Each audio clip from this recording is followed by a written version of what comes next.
My mother-in-law left our 2-year-old daughter in a pond and her neglect caused us to lose our daughter. Now she demands to be my second child's life, but I won't let her. My mother-in-law was guilty in the death of her grandchild, my daughter. She was 2 years old at the time and my husband and I let mother-in-law babysit her while we were busy with job-related things. It was summertime and they were staying in mother-in-law's house that has a pond next to it. My daughter loved water. Bath time was her favorite time of day. They were playing at the edge of the pond and then mother-in-law remembered she had to take clothes out of the dryer and she left a 2-year-old alone next to the quite large body of water. My daughter's childlike curiosity plus her love for water resulted in her getting into the deep part of the pond and drowning. All because mother-in-law considered clothes in the dryer an important enough reason to leave a toddler unsupervised. Then she realized what has happened. She started to panic and call for help. Her neighbor heard her. They got into the pond and called an ambulance, but it was too late. Imagine what it's like for a parent to come to the person you trusted your child with and they tell you your child is dead. And mother-in-law was begging us not to involve police in this. She kept repeating it was an accident and she doesn't know how it could have happened, was only gone for a moment, and feels even worse than we do, and calling the police won't bring her back. We did call the police,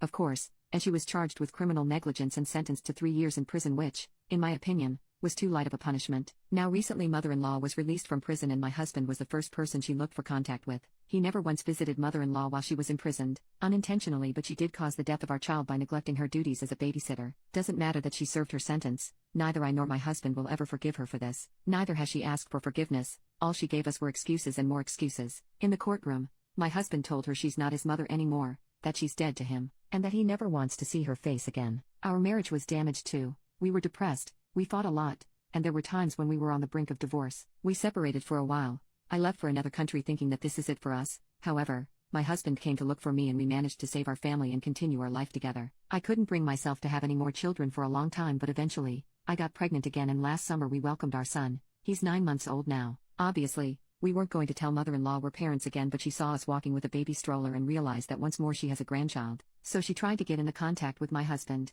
First, she reproached him for not visiting her.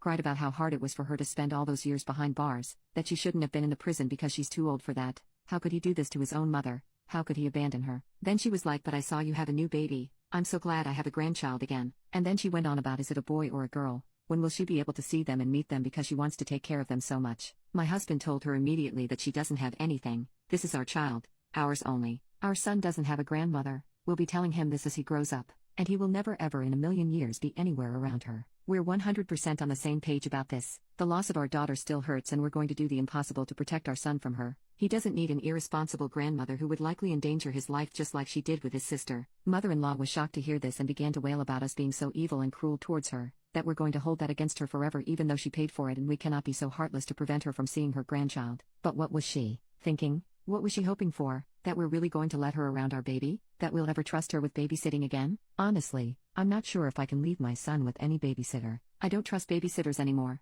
because if a grandmother can be careless enough to let a child die, who knows what could an unrelated person do? So my husband told her firmly that she'll have no access to the baby and he doesn't want to talk to her either, so now that she's out of the prison, she should do something useful with her life and leave us alone. Mother-in-law wasn't having it. That evening she came to our house, asking to see her grandchild again. We didn't let her come in, obviously, and mother-in-law got mad, claiming that as a grandmother, she has rights to meet her grandchild. We told her that she lost all her rights to our children when she let our daughter drown. If a trust is broken, it cannot be repaired and there are some things that just cannot be forgiven. Mother-in-law then told us that she'll go to court and she'll demand legal permission to meet the baby. I'm not sure if there is such a thing, but if it's true, I highly doubt she'll get it considering her criminal record. If we need to go to court and prove she's not the type of grandmother you should let around your child, we'll do it. If she comes back again, we'll call the police. If we need to leave this country and go live somewhere else just to be away from her, we'll do it too. Nothing's impossible. I'm amazed at the shamelessness of hers. She knows very well she tore apart our lives 3 years ago. No parent should bury their child, but we had to because of her, and now she comes to us as if she's the best relative ever,